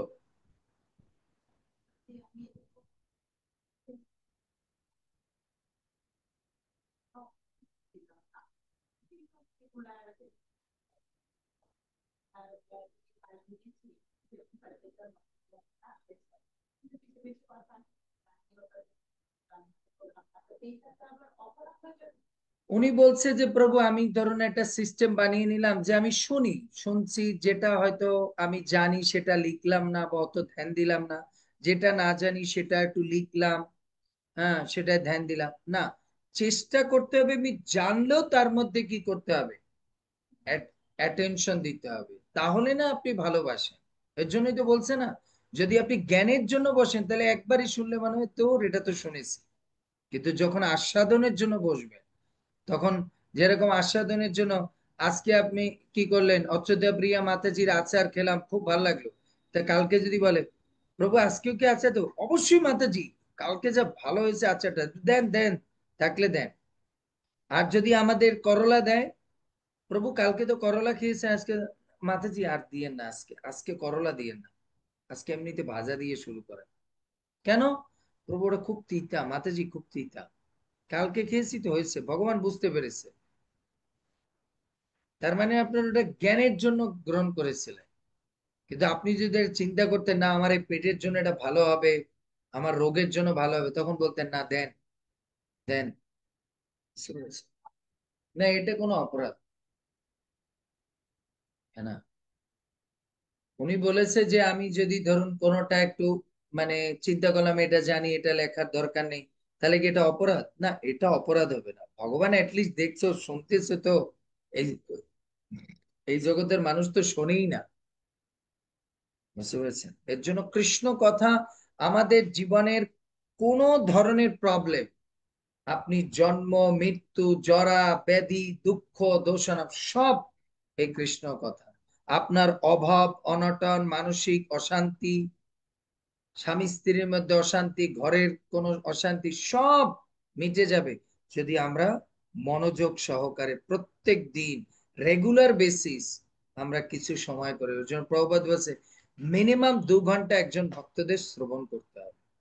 এ শুনবেন ভাগবতের কোন কোন শ্লোকে, গীতার কোন কোন শ্লোকে, এগুলো গেলেই আমি যে এটা প্রভু আপনি বলছেন, আপনি কৃষ্ণ নাকি? আমি না কৃষ্ণ না আমি কোনো কিছু। আমি শাস্ত্র থেকে আপনাকে এক্সাম্পল দিয়ে শোনাবো যে কোথায় কোথায় আচার্যগণ বলেছেন, ভগবান বলেছেন। তার জন্য আমাদের লেগে থাকতে হবে, আর কিচ্ছু চাই না। দেখুন ধ্রুব মহারাজ বলছে আমি সম্পত্তি চাই না, মানুষ ভালো থাকার জন্য সম্পত্তি চায়। আর ধ্রুব মহারাজ বলছে আমাকে ভালো থাকার জন্য আপনার কোন শুদ্ধ ভক্তের চরণে রেখে ক্লাস শুনতে দিন, আপনার কথা শুনতে চাই। বুঝতে পারছি? এর জন্য আমাদের ভগবানের কথার প্রতি রুচি বাড়াতে হবে। আর আমি গতকালের ক্লাসে বলেছিলাম যে ব্যক্তি ভগবানের শ্রবণে রুচি বাড়াতে না পারবে, সে এই জগতে কি রিটার্ন টিকিট নিয়ে যেন যায় যে তাকে আবার আসতে হবে, কারণ সে গোলক বৃন্দাবনে যেতে পারবে না। ভগবান সাফ সাফ বলছে, যে ব্যক্তি ভাগবতে বলছে যে ব্যক্তির আমার কথায় রুচি আসবে, শুনতে ইচ্ছা করে, বোঝে না বোঝে শোনে প্রতি, সে আজ হোক কাল হোক আমি তাকে গোলক বৃন্দাবন সে আসবে। কিন্তু যার দীক্ষা হয়েছে, নিরামিষ খায়, এগুলো খায়, সেই করে, পূজা করে, কিন্তু কোনো কিছুতে লাভ নেই যদি আপনার কৃষ্ণ নাম কৃষ্ণ কথায় রুচি না আসে। এর জন্য নরোত্তম দাস ঠাকুর তার মনশিক্ষায় কি বলছে, এরে মন, ওইসব দীক্ষা শিক্ষা জ্ঞানকাণ্ড কর্মকাণ্ড ওসব দিয়ে তুমি আমার কাছে আসতে পারবে না, গোবিন্দের কাছে যেতে পারবে না। গোবিন্দের কাছে যেতে হলে তোমাকে শ্রবণ কীর্তনে একনিষ্ঠ হতে হবে, তাহলেই তুমি গোবিন্দকে প্রাপ্ত হতে পারবে। ঠিক আছে? হরে কৃষ্ণ। জয় শ্রীল। লীলাশ্বরী মাতাজি আর একটা প্রশ্ন।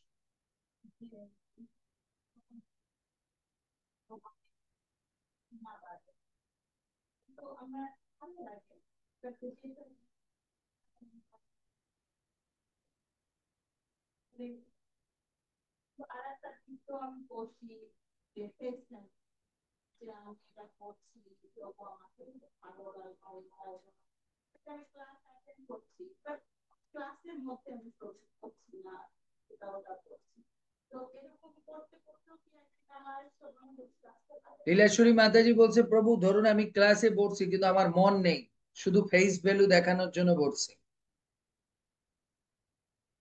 বৃন্দাবনের একজন বড় মহাত্মা রাজেন্দ্র মহারাজ তার ক্লাসে একবার বলেছিল, ভগবানের কথা আর ভগবানের নাম হচ্ছে এরকম জিনিস, এখানে যদি আপনি অ্যাক্টিং করেন তাতেও কোনো লস নেই, তাতেও একদিন ভক্ত হয়ে যাবেন। অ্যাক্টিং কে করেছিল? উদাহরণ দিয়েছে অজামিল। কৃষ্ণ নামের অ্যাক্টিং করে ছেলেকে ডেকেছিল, তার উদ্ধার হয়নি? উদ্ধার হয়েছে কিনা? এর জন্য এর জন্য কৃষ্ণ কথা কৃষ্ণ নাম এমন জিনিস, যদি আপনি এতে অ্যাক্টিংও করেন, কৃষ্ণ ঠিক আপনাকে সিচুয়েশন এমন তৈরি করবে, ওই অ্যাক্টিং থেকে একদিন কি হয়ে যাবে, রিয়েল অ্যাক্টিং এ চলে আসবে।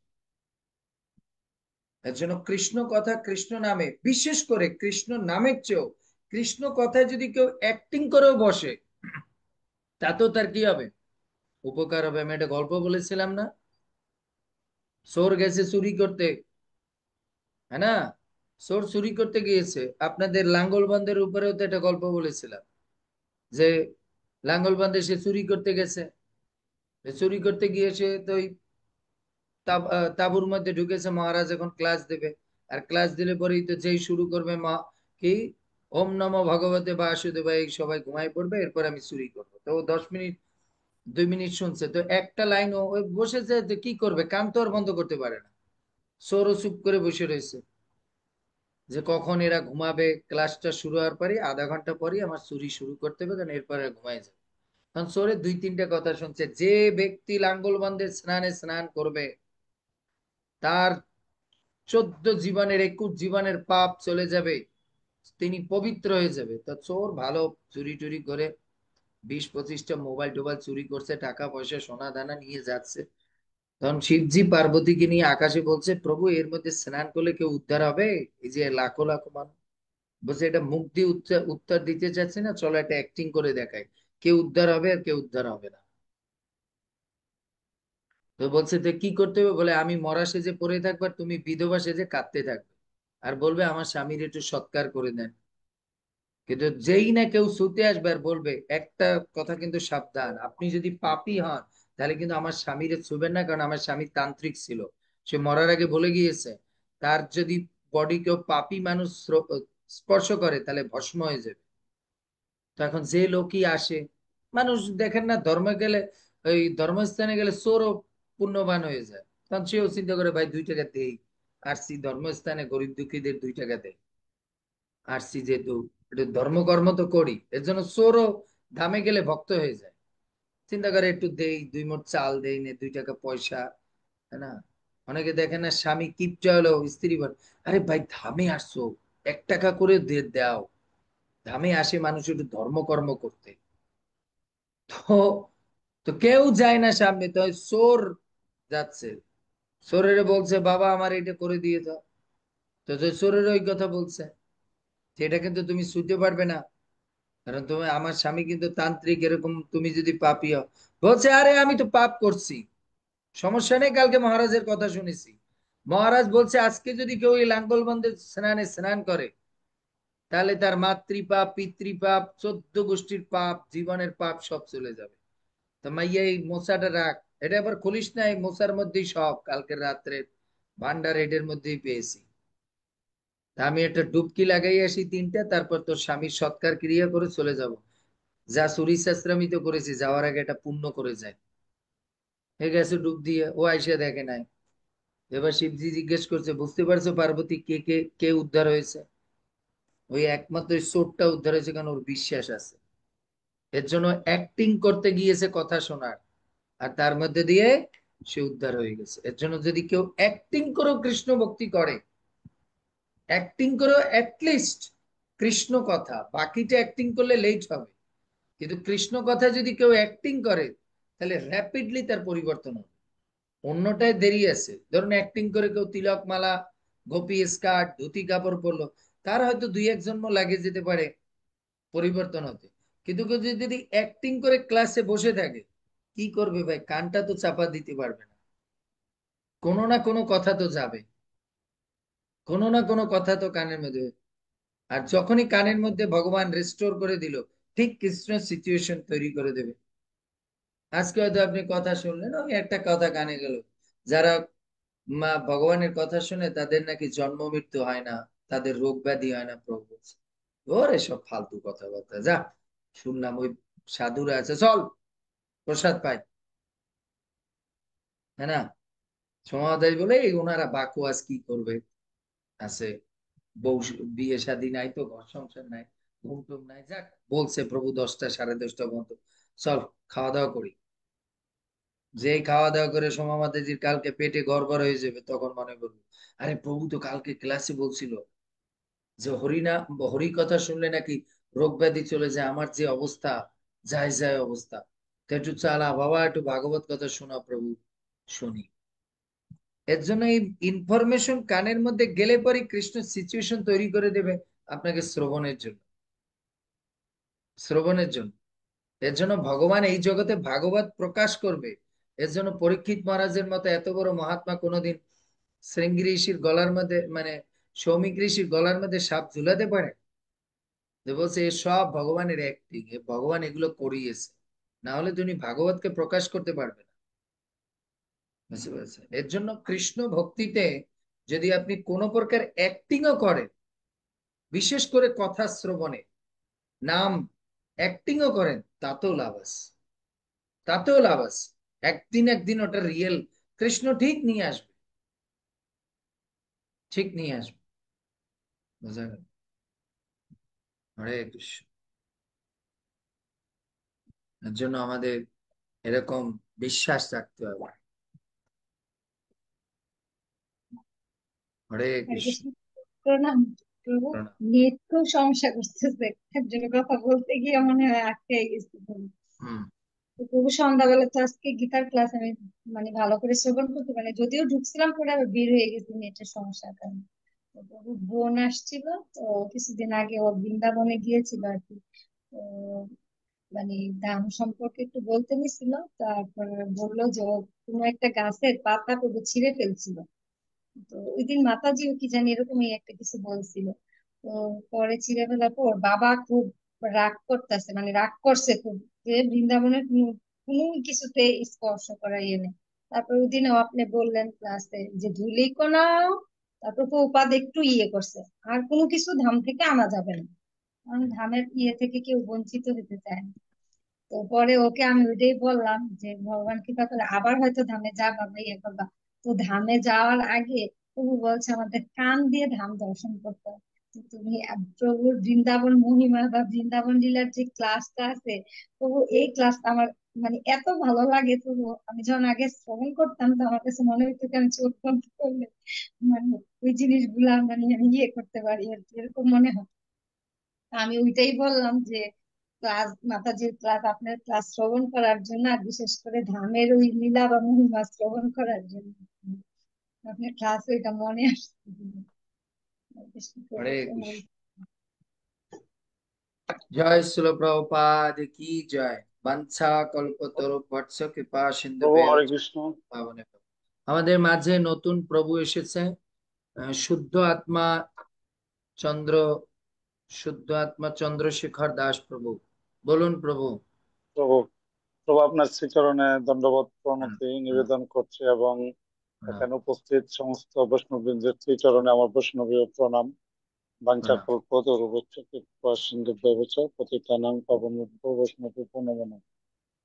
আমি মাঝে সবাই, মাঝে প্রভু আপনার লেকচার। সবাই একটু আশীর্বাদ করবেন প্রভুর হ্যাঁ হ্যাঁ প্রভু। সহধর্মিনী যাতে আরো বৈষ্ণবী হয়। সে বৈষ্ণবী কিন্তু একটু মায়ার মধ্যে আছে, কৃপা করবেন যেন প্রভু তার পরিবারের সবাইকে নিয়ে। আমার আমার সহধর্মিণী ছিল প্রভু কিছুদিন, মানে আহ, প্রসাদ পাইতো, পরে তার ভাইয়ের বিয়েতে যাওয়ার পরে আর আমার পরিবারে, মানে আমরা হইলো প্রভু বেসিক্যালি জেলে সম্প্রদায়, হুম। মানে নদীর তীরে বাড়ি তো, হুম। সবাই প্রভু মানে মাছ টাছ এগুলো ধরে জীবিকা নির্বাহ করা হয় ছোটবেলা থেকে। যদি প্রভু হুম। কথাটা বলা ঠিক হচ্ছে না আপনার সামনে, কিন্তু মানে রিয়েল টাইম বলছি, এগুলোতে অভ্যস্ত প্র্যাকটিস, বেশি নদীর সমস্যা তীরে নেই, বাড়ি। সমস্যা নেই। দেখা গেছে শুধু যে হচ্ছে দেখুন, সবার মধ্যেই ভক্তি আছে, শুধু টেক কেয়ারের অভাব। তাই আমাদের ওটা চিন্তা করতে হবে না। প্রভুপাদ বলেছেন আমাদের একটা কথা, আমরা যদি আমাদের ভজন শুদ্ধ করি, ঠিক মতন করি, তাহলে আমাদের স্পর্শে আমাদের চারিপাশ সব আপনি আপ ঠিক হয়ে যাবে। এজন্য আপনি ভালো করে শুদ্ধ ভক্তি ভজন করুন, আপনার সংস্পর্শে স্ত্রী ভক্ত হয়ে যাবে। নারীরা একটু অভক্ত হলে আমি সমস্যা আমি হয় না, পা- পুরুষ ঠিক আমি করতে পারছি পারে। না, আমি পারছি না প্রভু, আমি পারছি না শুদ্ধ ভোজন করতে, তাই আপনাদের চেষ্টা সংস্পর্শে করুন, এসেছি প্রভু, চেষ্টায় আপনারা শ্রবণ কীর্তন। আশীর্বাদ। আপনি হ্যাঁ দীক্ষা প্রভু আমি নিয়েছেন চেষ্টা এখনই। করে যাব, হ্যাঁ, দীক্ষা আমি নিয়েছেন চেষ্টা এখন, করে এগুলো যাব প্রভু। চেষ্টা করে আপনাদের যান, হয়ে বিশেষ যান। করে আপনার ক্লাসগুলো আমি শুনি প্রায় সময়, আপনার সাথে হুম। ফেসবুকে বিভিন্ন বাণীগুলা আমাকে অনেক ভালো মানে উজ্জীবিত করেছে।